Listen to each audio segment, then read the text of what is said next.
Pertama kali nyobain mie ayam pakai nasi, Cak. Nah, iki bayangno dhewe rasane kaya ngopo. Sore-sore nae bareng ngeloni rondo langsung golek mie ayam sing nggo sego.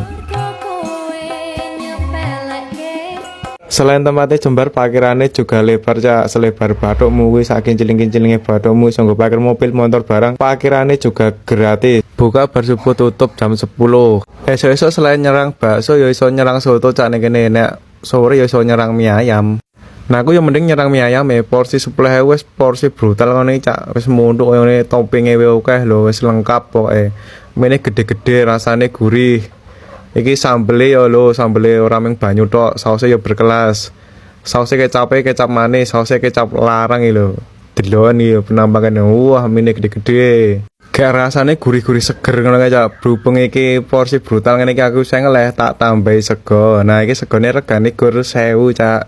Mak cemplung. Nah, delok rasane kaya ngopo. Mie ayam campur sego ya ming aku iki liyane ya ora wani, Cak. Paling ndak do mencret. Nah, iki rasane ya tetep enak iki kaya mangan bakso. Nah, iki ono tekek opo iki gedene sakmene iki. Lokasine bakso Pak Samin.